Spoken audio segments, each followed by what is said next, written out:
Ang kwento. Mula sa mahiwagang Burnay. Mula sa mahiwagang Burnay.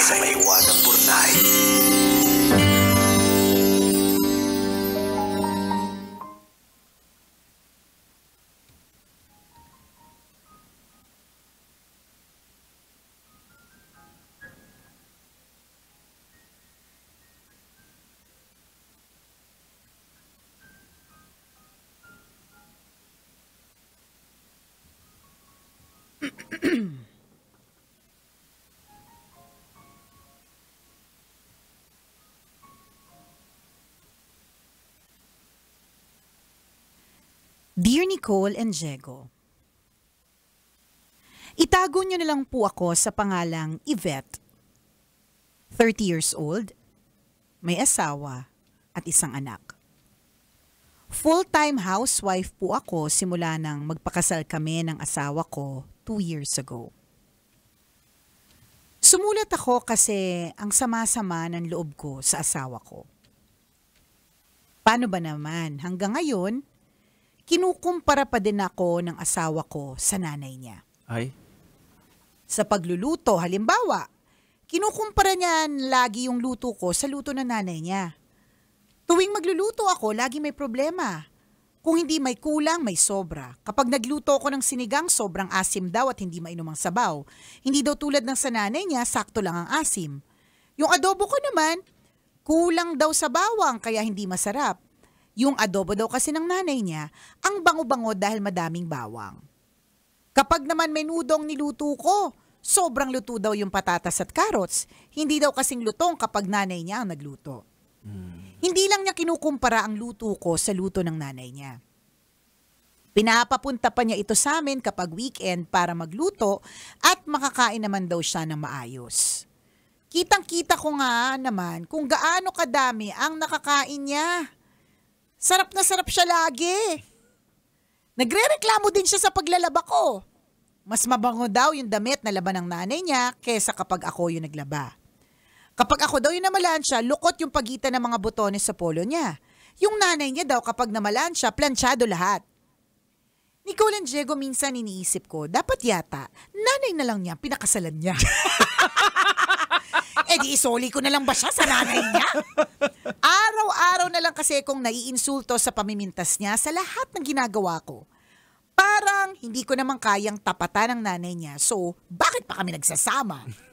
Wala lang, sumasama lang ang loob ko palagi.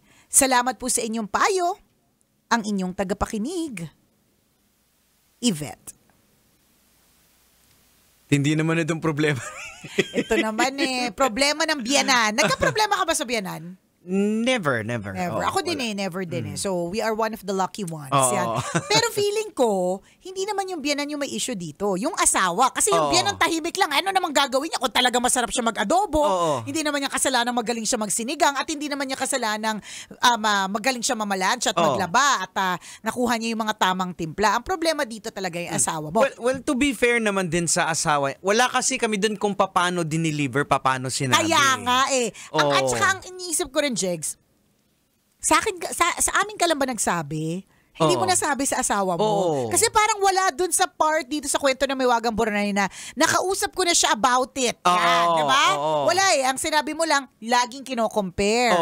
Hindi namin masabi kasi baka naman yung kumbaga gusto lang naman ng asawa mo na ma-develop yung skills mo sa pagluluto. So totoo, baka naman he means well. Ako din, dun ko rin nakikita Tama ka, Jeg, sa sinabi mo na, paano ba yung pagkakasabi?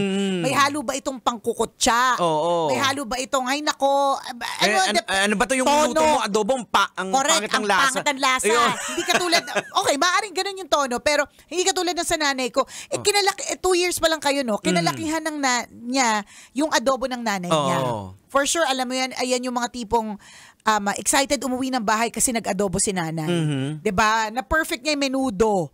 Yung mga ganon. So, hinahanap niya lang yun. And it's also a challenge on your part.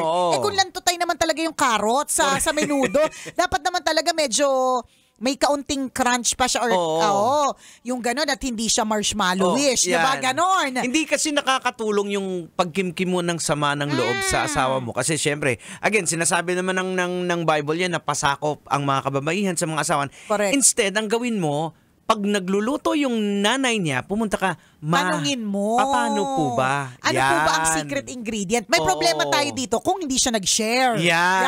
Kasi, doon may problema. But let's cross the bridge when we get Parang, there. ay, ako na bahala dito. Doon ka na. Doon ka na. Correct. Ako na lang talaga nakakaalam nito. Ako na magluluto para sa inyo. Huwag ka na magluto, hindi siya masaya. Kapag ka ganyan, dyan tayo may problema. Pero, imagination lang namin ni Diego yun, di ba? Maaaring hindi siya ganun. Maaaring for all you know, she's also waiting. Correct. Alam mo, ganun talaga sa married life. It's always a learning experience. And even for those who have been married for more than a decade or 2 decades, they still learn something new from each other. May madidiscover pa pala sila na pwedeng gawin ito na hindi ginagawa dati, di ba?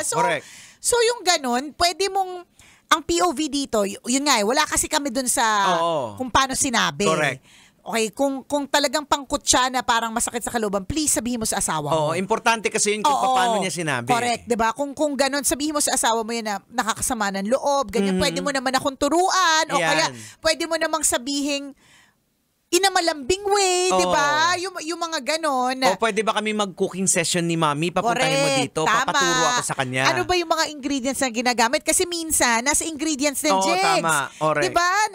Nasa ingredients na ginagamit, yung may mga ganon na sumasarap kapag ganitong klaseng mantika yung ginamit. 'Di ba yung mga ganon ba? So mapapabuti. Kasi sa edad ng nanay ng biyenan mo, kumbaga na perfect niya na yung luto na yun eh. Ilang taon na niyang nagluluto siguro nung nagsisimula din siya, hindi rin masarap ganun ang luto. Possible din. Along the way, natutunan based on experience. Ang nakikita ko lang dyan na parang malungkot is kapag ayaw mo na lang.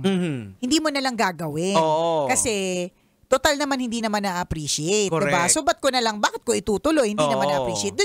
Yun yung malungkot na pwede namang hindi. Kasi alam mo, ako naniniwala kasi ako, Jegs, hindi kailangan magaling magluto para magkaroon ng asawa. Tama. Sinasabi kasi, the best way to a man's heart is through his stomach. Hindi po. Mas mababa pa doon. Charot! hindi mo sa stomach. Correct. Pero ibig sabihin, hindi, kasi natutunan siya eh. Pwede po, actually, Jegs, pwede mo siyang matutunan, pwede rin hindi.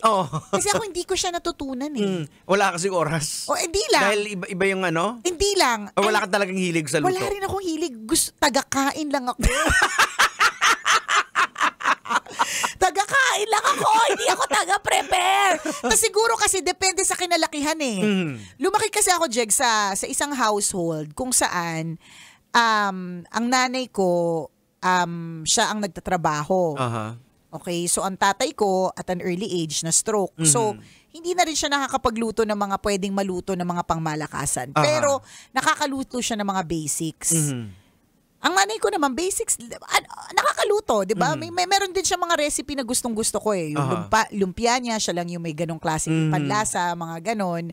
Kahit masasarap din yung lumpia na iba, may ganon. So, lumaki ako sa ganong environment na pwedeng masarap yung ulam, pwedeng hindi. And hindi siya basihan para tumagal ang relasyon ng nanay at tatay ko. Tama. Hindi eh. Kaya ako, hindi ko pinilit. Alam mo yun? Hindi ko siya, parang hindi ko nga trinay eh. Parang nag-try ako, pero parang naguluhan yung asawa ko kung ang prepare ko ba ay kasi favorite ko kasi ang menudo. Okay. So parang sabi niya ang sarap ng afritada. So parang gano'n, parang mechado afritada menudo, parang halo-halo. Basta ang mahalaga kasi sa akin kulay pula yung sauce, diba? so gano'n. Tapos nung parang naguluhan siya kung ano, pero parang masarap naman. Parang hindi naman ako masaya sa ganun. I'd rather use up my time for other things. Katulad ng rarakit na lang ako, kakita pa ako, tapos pag kumita ako, kain na tayo sa labas.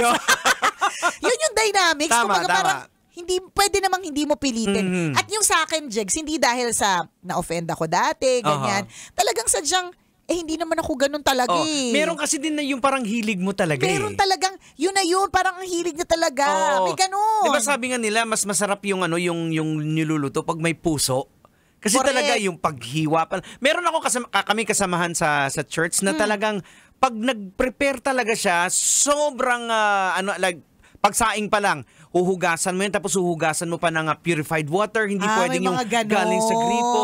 Alam mo talaga, May mga ritual siya talagang pinaghahandaan talaga na Correct. yung paghiwa, dapat tama yung sukat. Oo, 'di ba? At saka iba, depende sa parang niluluto, yung sukat ng paghiwa. May mga ganun pa. Ayan, oo. May ganun eh. Yan ba, yung maggagawa kayo ng toge, lumpiang toge, yung isa-isang toge dapat lilinisin mo. May ganun siya? Okay. Di ba kung minsan may brown-brown yun, pero tanggalin mo yung isa. Kaya hindi na kami nagtotogi sa church. Kasi umabot po ng 3 taon bago makaluto ng isang lumpia. Di ba? Oo. Because hilig niya. Yan, totoo yan. Di ba? Parang, kung hindi mo hilig, tapos hindi mo ma-perfect, hindi wag na. Correct. Pero ikaw, ito ramdam ko dito sa kabisya nating si Yvette, 'di ba? Na gusto niya, pwede ka maging better kasi you're doing it eh. correct. Iba yung walang hilig, ibang issue yun eh. Sa ikaw, meron ka namang hilig, iba lang yung timpla na trip ng asawa Don't mo. take it against you. Tingin ko, siguro, try mo yung ganong POV Pwede. din na, ganon gusto mo luto ng asawa, Ng ng nanay mo. mo. Instead na magalit ka, sige nga, gagawan Try mo ng natin. paraan. Paraan. Kasi 'di ba, kunyari ikaw, Jegs, anong gusto mo sa adobo? Matamis o maalat? Medyo manamis-namis yung diba? gusto ko eh. So may ganun eh. Oo. So baka yung asawa mo, manamis-namis na adobo yung gusto niya. Ikaw yung adobo mo, maalat, Oo. nakaunti yung sauce. Oo. May mga iba na pag nag-adobo sila, sabaw. Ayan, masabaw. Masabaw pa lang, ulam na, okay Correct. na. Oo. Kung ikaw hindi ka ganun mag-adobo, magkaiba talaga. Correct. Take it as another learning. Di natuto ka ng adobong masabaw. Ayan, oo. Marunong ka ng adobong tuyo. Marunong ka rin ng adobong masabaw. Ayan. Di dagdag kaalaman. Happy Correct. pa si asawa. Oo. Ganon. Kumbaga, kaibiganin mo yung biyenan mo. Ayan, tapos alamin mo, Paturo ka. paano ba yung pagluto mo ng adobo? Gusto kong matutunan. Ang maganda dito, ulitin ko, trip mo magluto eh. Yan, oo. Mahirap dito yung kapag hinahanapan ka na ng pagluluto tapos Oo. At dito ko sinasabi, Jegs, yung you magnify the strength, not the weakness. Oo, So, tama. kung halimbawa ang asawa mo ay hindi magaling magluto, syempre, para sa'yo na mahilig kumain, weakness yun, di ba? Pero, instead of magnifying na hindi siya magaling magluto, i-magnify mo na masipag naman siya sa trabaho. Correct. Maalaga siya sa mga anak. 'Di ba? Magaling siya mag-zumba. Ewan ko kahit ano basta. Basta meron siyang strength kasi kung mag-focus ka lang dun sa hindi siya magaling magluto. Wala na, puro nega na yung makikita mo. Ang importante kasi sa pagsasama, yung ini-empower mo yung partner mo. Ini-empower mo, 'di ba? Diba? Siguro baka kaya ganito siya. Baka yun nga babalik tayo sa how was it said? What was the tone? Correct. Ano yan. yung Importante tono? yun eh. Correct. Kaya nawalan ka ng loob eh. Oo. Hindi ka na-empower eh. Ayan. Hindi ka, wala. Paano yung pagkakasabi ng pag-compare? Hindi rin natin lang, baka malay natin, baka yung biyenan mo, may time na pumupunta dyan para magluto, parang gusto ka sanang tulungan pero medyo naiilang din siya, baka Correct. ma-offend ka. Oo, kasi na ikaw yung lumapit, di ba? May mga ganun may din mga eh. ganun. O di naman kaya, isa pang aspeto. Bilang syempre, nagdudugtong-dugtong kami ng kwento dahil hindi naman namin alam yung buong storya eh. O di naman kaya, baka Jeg, sensitive siya kasi buntis ka na. Pwede din. Di ba? Hindi, I mean, it is Correct. a possibility. Tama. Hindi imposible. Ayan. Di ba kaya, yung itong bagay na ito na dapat pwede mo naman matutunan kasi mukhang domesticated ka eh, mukhang nagluluto ka talaga, mukhang namamalansya ka. Full-time housewife ka eh. Correct, 'di ba? Kung yun nga, tama, malaking factor yun. Full-time ka eh. So kung mag-full-time ka bilang yan, syempre gusto mo masaya yung mga nasa bahay. Correct. Oo, yan. Ganon. Yun ang pinakaano mo eh, kasi kung magsusungit ka, lagi mong problemahin to. At Apektado yung buong pamilya. Correct. Kasi nga, a happy wife is a happy life. Tama, So, oo. kung ang wife ay hindi happy, katulad mo, Correct. naiinis ka na, isoli ko na kayo sa nanay niya. Pakasalan niya ng nanay niya, di ba? Siguro baka sinabihan ka, yung adobo mo parang tsaka sinigang siya ng lasa. Oo, di ba? Baka ganun. Kaya ka hindi na-empower or Oo, something. yan. Oo. Express mo yung nararamdaman mo. Dapat malaman din ng asawa mo yung nararamdaman. Huwag kang sa aming magsusumbong. Oo. Tsaka nega agad. Oo. Criticism, part of life. Oo. Hindi wala Tsaka pong tao perfecto. 2 years pa lang ata. 2 years pa lang kayo. So, ang dami pa matututunan. Malayo pa. Actually, ang dami nyo pang pagdadaanan. So, sana dyan pa lang, wag naman kayong mag-tap out agad. Oo. Dyan pa lang, wag kayong maging mahinang nilalang. Kasi napagdaanan din naman namin niya. Ako, inaamin ko, nasabi ko na rin din to sa asawa ko. Ba't anong ang alat ng adobo mo ngayon? Pero I don't mean na parang siya. Kumbaga, para ma-adjust niya. Oo, hindi kasi, ang hirap naman din talagang kumain ng maalat. Oo. Ano, tumitira tayo ng asin, di ba? Gets naman natin na parang gusto natin siyang pasayahin. Yan. Sumaya ka kasi kinakain ko yung maalat na to, pero hirap na hirap naman yung kidney mo. Kasi nung nagsimula kami yun, parang gano'n, hanggang sa nakuha niya na yung tamang timpla along the way sa tagal namin.